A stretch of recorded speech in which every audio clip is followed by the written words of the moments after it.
Hail and well met, traveler. Sorry, we're not one of those RPG podcasts. We're like a spooky one.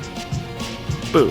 Speaking of spooky, my middle grade novel, The Halloween Moon, came out in paperback a couple weeks ago, so if you haven't yet picked it up, this is the perfect time. Oh man, I love this book so much. I basically tried to write the book I was dying to read when I was 13. So if you know, let's say 9 to 14-year-old, or if you're an adult who loves my writing and loves Halloween, this book is for you. It's a love letter to that spookiest time of year. As for Night Vale, we are going on tour in Europe this fall, all over, from Scotland to Scandinavia and everywhere in between. This is going to be a great show. We haven't been able to get out there in so long. Come join us in a room together with live Cecil, live music from Disparition, guest stars, live weather. It's a great time. Schedule and tickets at welcometonightvale.com and click on shows. And hey, I think that haircut really suits you. An eye for an eye, a tooth for a tooth, an eye and a tooth for a loaf of bread. Eyes and teeth are the new currency. Welcome to Night Vale.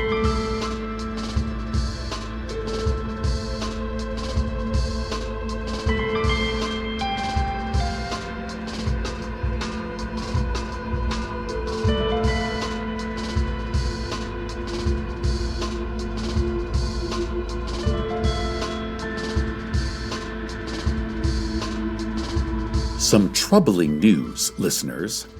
Barks Ennui, cartoon spokesdog for the sheriff's secret police, has been committed. Now, as we all know, there are good kinds of committed and less good kinds of committed. Committed can mean being dedicated to a cause, or it can mean being part of a loving relationship.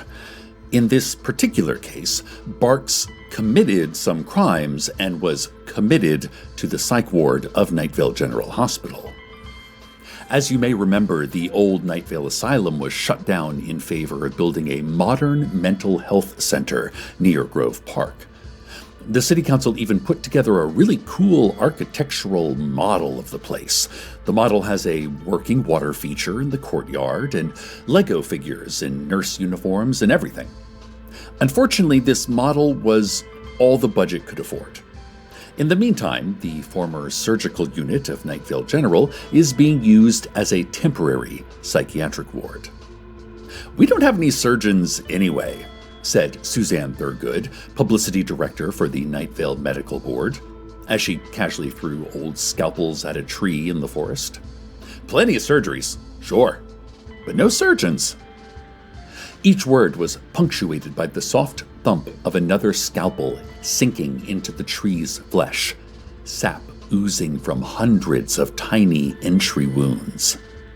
And each of those marks spelling out, vertically down the trunk, the phrase, "Love is death." But that's another story. This story, our top story, began on Friday morning. Barks Ennui woke that morning as he usually did, with a sharp gasp of anxiety. He took his job as public safety ambassador seriously. Even when he was sleeping, he understood that the security of Night Vale rested on his shoulders. That's how it felt to him, anyway. He often found himself restless at night, compelled to monitor citizens through their TV screens to make sure that they were staying safe. When Barks did sleep, he had nightmares and would wake with an involuntary jerk of his paws. He couldn't shake the feeling that something terrible was about to happen. Barks swallowed several crudely drawn aspirin from a cup of black coffee. There were dark circles under his eyes. Even his fur, normally a cheery yellow, looked dull and greasy. The production team at the studio where he recorded his PSAs would be annoyed about that. He nervously recalled the words of a recent ad he had done. "New study shows unpleasant thoughts can burn holes in your gray matter. Woof woof." And so he rolled the dark ball of dread to the back of his mind and drifted through the static to work. "You late again, Box," the assistant director informed him, and then scolded him. Bad. Bad. Barks only nodded and accepted the day's script pages in his teeth. He felt tired already. But he closed his eyes, rolled the red ball of cooperation forward in his mind, and began to learn his lines. Suddenly, the fur along his spinal ridge stood at an end. A low rumble like distant thunder reverberated in his throat.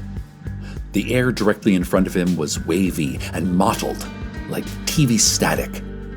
He normally found static comforting, but it shouldn't be here, not in this realm. Static belongs inside the TV. Never, ever outside. Barks yelped 3 quick expressions of alarm. Well there, it's just me, Deb. I'm here recording an ad for Dollar Tyrant. How could Barks have mistaken Deb, so clearly a sentient patch of haze, for a sinister leak of static? Not to mention the fact that they had a history. Maybe not a dramatic one, but they'd run into each other at the studio once before.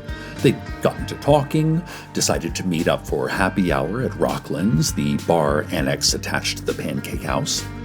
After a few drinks, they even decided to leave together.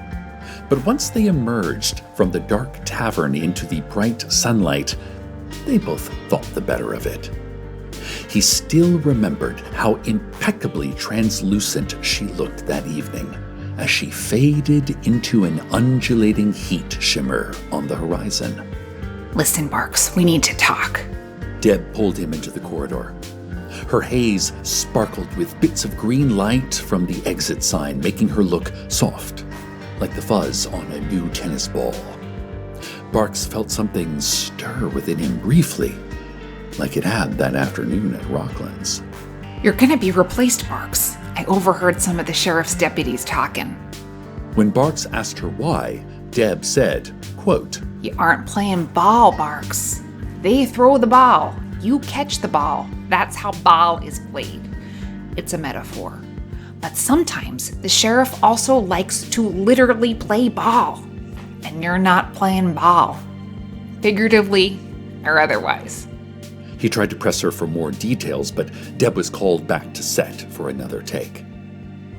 More on this story, but first, a word from our sponsors.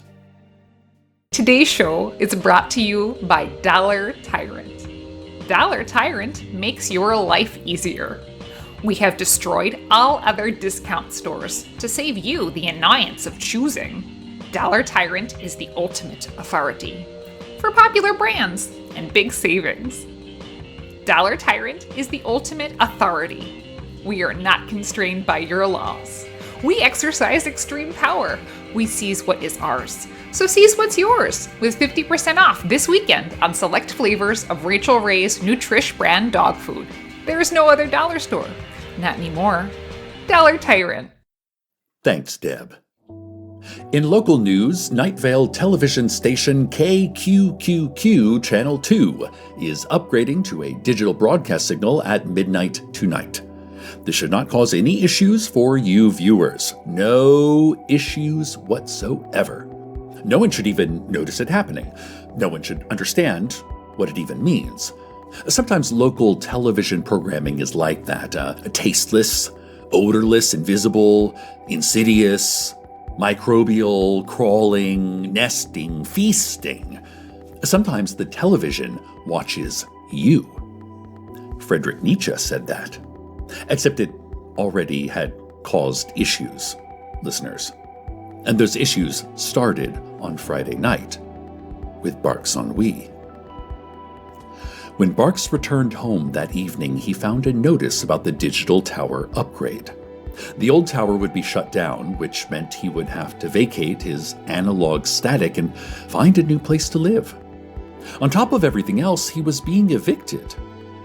Barks could exist in many mediums: broadcast signals, the physical realm, transdimensional space-time, but the soft rush of static, the murmur of earth noise and alien communication, that was his home. He loved his static. Analog static was where he felt safe and happy. Barks sat for a long time, simply feeling the cosmic radiation tingle and pulse and breathe throughout his body. And then something happened. 2 words bubbled up through the inky darkness of his mind like a psychic message. A name. Lenny Laserdisc. Lenny Laserdisc, as longtime Night Vale residents may recall, was the grimacing hand-drawn figure from the old U-View video store labels. Back in the 90s, we always abided by his cute little warning, rewind or regret. And sometimes, depending on the year, rewind or repent, rewind or revenge, rewind or reptiles. That last one doesn't sound so bad, but anyone who forgot to rewind during that period can tell you, if they have any of their tongue left, it was one of the worst of all. As the only 2 cartoon mascots in Night Vale, Barks and Lenny had known each other a long time. They even teamed up in 1991 for a children's special called DARE, Drone Anti-Aircraft Retaliation Education, an hour-long animated musical about democracy.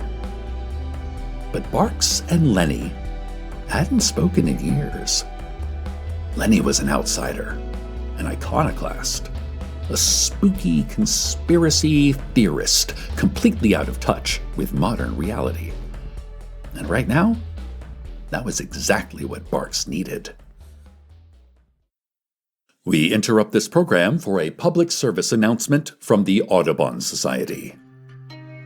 If you see a bird nesting, please give it space. Birds require extra quiet and privacy. If you see a bird eating carrion, do not attempt to identify the remains. You could be questioned later, and it would be easier if you didn't know too much. If a bird approaches you with its face tilted to the sky, beak parted, and eyes smoldering with a fiery inner light, call your loved ones immediately. Update your last will and testament. Put your affairs in order. You have exactly 48 hours to do all of this. Don't dawdle. This is it, baby. This has been a PSA from the Audubon Society. Barks Ennui searched for Lenny Laserdisc through late-night infomercials and fast food ads. He hunted through the monochromatic canyons of an old Western movie, bathed in fake moonlight that cast noonday shadows on the ground. It was all taking too much time. What am I even doing here? Barks wondered. He had his responsibilities to think about. He didn't have time to run around looking for an anti-technology recluse. It was ridiculous. Worse, it was unsafe behavior. Woof woof. Barks had almost given up when he finally found Lenny holed up in an old Econo Lodge commercial. Remember the Econo Lodge that used to be out on Route 800? Where travelers on a budget could relax in affordable rooms only to wake up in the morning and discover that the entire place had burned down in a brush fire exactly 20 years earlier. Ah, man, I miss that place. Great continental breakfast. Lenny turned slowly to face Barks, backlit by the hazy glow of the motel. He grimaced his signature grimace, the one shaped like a Technicolor lightning bolt across his circular silver face, a face which made up 85% of his body. "I was wondering when you show up," Lenny said, quoting Humphrey Bogart from The African Queen, a movie that had last been rented in 1997 by Diane Creighton, who had remembered loving it as a kid but never did get around to watching it again before the return date. The 2 mascots talked long into the night. Lenny told Barks that the new tower wasn't just a digital TV signal. There was a whole antenna farm being built out there in the hills, sending things out, taking things in. Unknown, invisible things.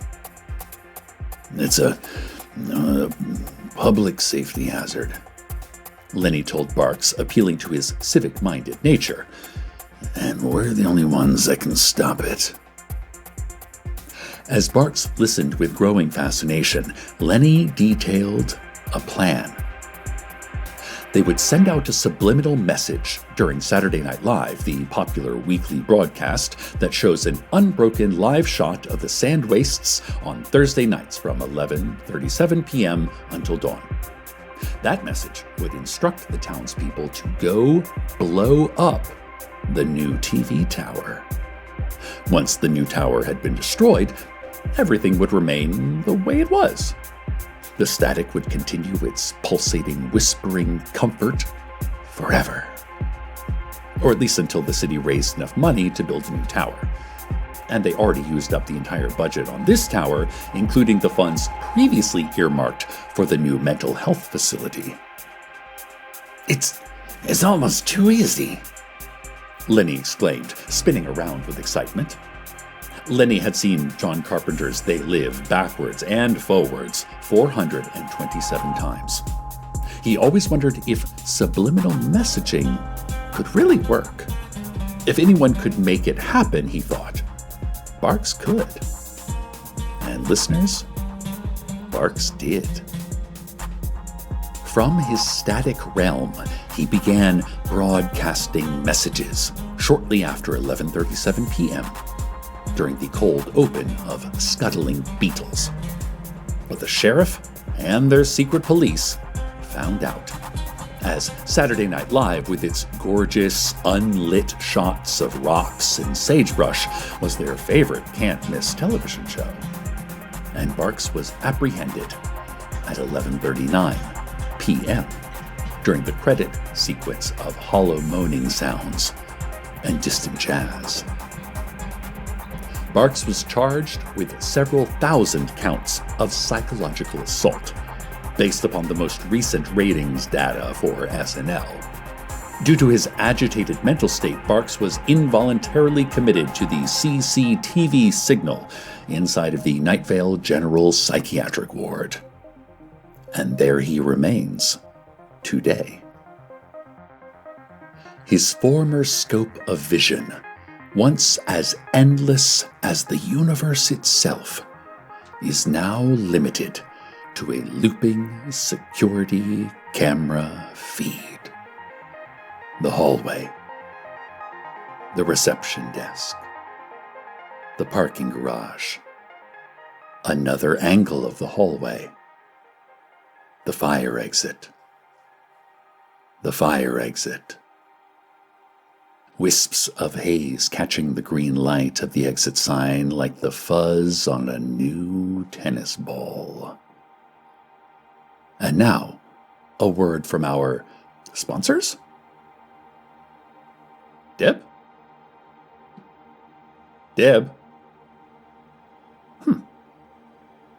I don't know where Deb went, listeners. Well, let's go to the weather.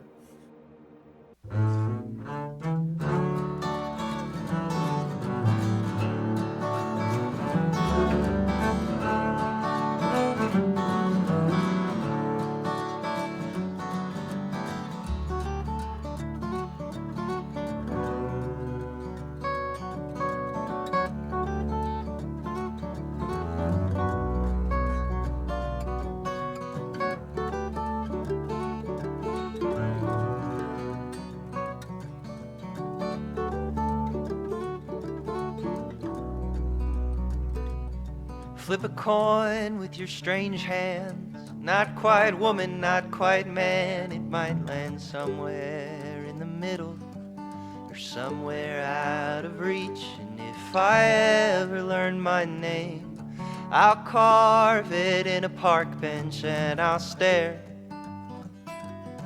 till the letters don't look like anything. I'll stay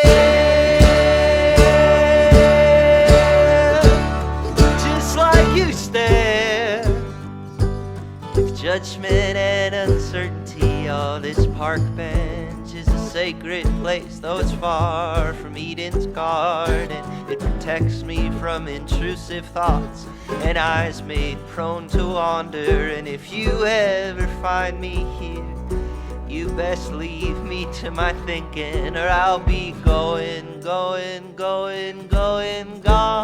I'll be traveling on.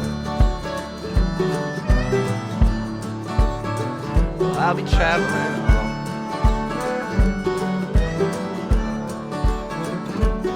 Cast a spell with crooked teeth, not quite dull and not quite sweet. It might look something like a photo, out of frame and out of focus. And if I ever learn my name, I'll carve it in a dogwood, and I'll cry with a weight that shoulders broad as mine could never bear. How much you carry, so much you carry. Lord, this dogwood is a sacred tree, though it's far from Satan's garden. It holds me like my mother, and it smells just like my father. And if you ever find me here, well, you best leave me to my thinking, or I'll be going. I'll be traveling on.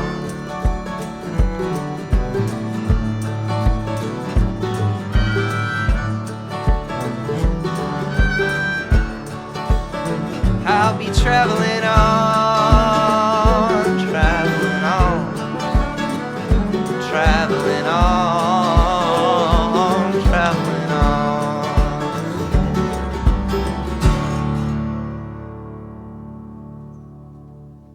Breaking news, listeners. Bark's Ennui has escaped. The breach occurred mere moments ago when the electrical connections inside the CCTV system were dampened by a drifting patch of haze, causing a temporary short circuit. Barks was last seen emerging from a damaged EKG machine, blurry and distorted, by a patient who was being monitored for heart palpitations.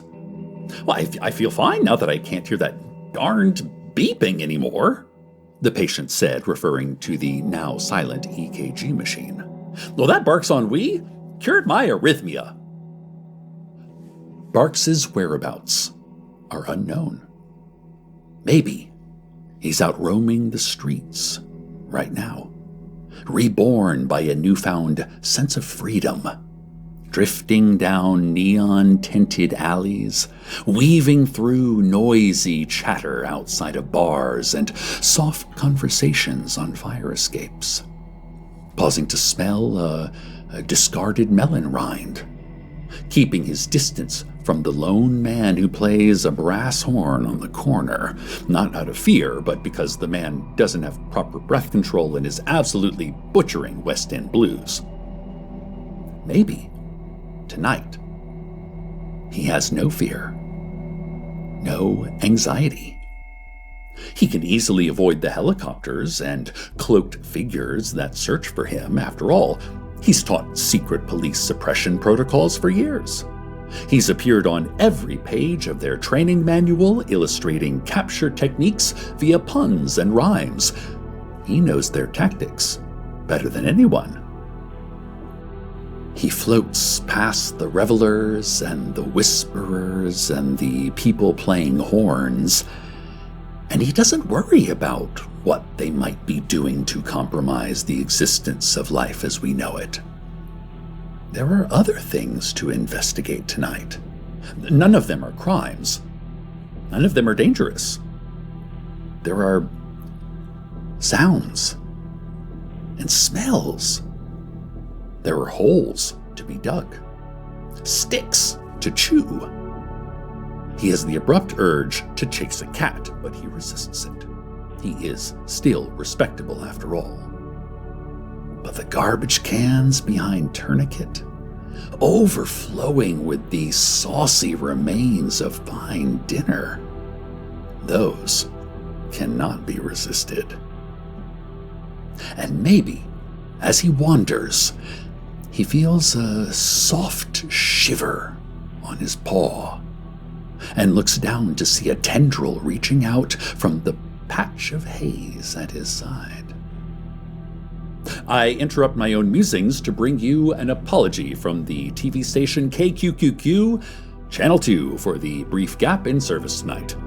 A lone sleepwalker was found hacking away at the new digital tower with a camping hatchet, and minor repairs had to be made. KQQQ thanks you for your patience. Oh, I also have an update from the Audubon Society. A flock of gilded pariahs is now nesting in the old decommissioned television tower. As you may know, the gilded pariah is an endangered woodpecker that has not lived in our desert for quite some time due to lack of habitat. They need tall structures for nesting in order to keep their delicious eggs safe from predators. Their number one predator is the gilded pariah, who destroy their own habitats and have a tendency to eat each other's delicious eggs. You can view them from a distance and leave approved seed and crumb offerings. They will not eat the offerings, but they consider them a sign of submission. It's important to submit to the gilded pariah. Carlos and I are planning to take Esteban out to see the birds this weekend. They're supposed to be quite beautiful, with ruby red throat feathers and iridescent gills. Stay tuned for the hammering of their little beaks, ceaselessly destroying their new home. Stay tuned for a triumphant howl and the clatter of garbage cans in the street. Stay tuned next for the faint sound of analog static. Good night, Night Vale. Good night.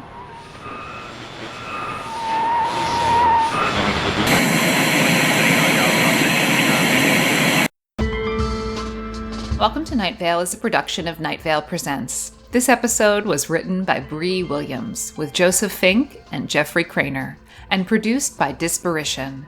The voice of Deb is Meg Bashwiner. The voice of Night Vale is Cecil Baldwin. Original music by Disparition. All of it can be found at disparition.bandcamp.com. This episode's weather was Park Bench by Paul Myra. Find out more at paulmyratheband.com. That's PALMYRA. Comments, questions, email us at info@welcometonightvale.com, or follow us on Twitter at Night Vale Radio, or try to argue back with a thunderstorm. Check out welcometonightvale.com for info about Joseph Fink's novel, The Halloween Moon, out now in paperback. Today's proverb: it turns out you don't have to wait until Halloween. Any night of the year, you can knock on a stranger's door and demand a treat under the threat of a trick.